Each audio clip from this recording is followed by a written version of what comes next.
Happy 25th birthday to our favorite animated mutants. X-Men's animated pilot episode Night of the Sentinels aired 25 years ago this week on October 31st, 1992 on Fox Kids in the Saturday morning time slot. Long before the characters were brought to life by some of Hollywood's biggest stars, the stories existed in cartoon form, with the show largely considered to be Marvel's greatest animated series ever. And cover your ears, Hugh Jackman and company, many fans even insist it is the definitive on-screen depiction of the X-Men. You sure you're on the right side? But the series weathered numerous obstacles behind the scenes to become the critical and ratings hit that paved the way for Fox's big-screen X-Men a few short years later. The Hollywood Reporter's comic book destination Heat Vision spoke to some of the key players from the production who shared their memories of working on the show, which ran from 1992 to 1997. The odds look impossible, Professor. Chaim Saban, founder of Saban Entertainment, remembers the initial launch was the most challenging part of the entire series run. There were lots of spinning plates, but we somehow met our deadline and got the Night of the Sentinels ready. Showrunner Eric Lewald and his team made the unprecedented decision for a Saturday morning cartoon to tell a serialized, overarching story. Such an ambitious plan came with a big risk. If there was any delay with the animation, that could disrupt the entire schedule for the series.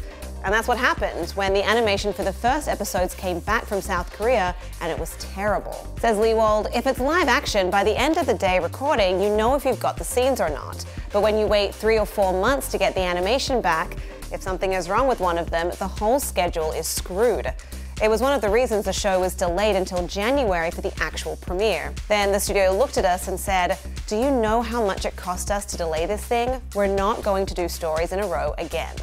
By March 1993, the show's first season had wrapped and it was a bona fide hit.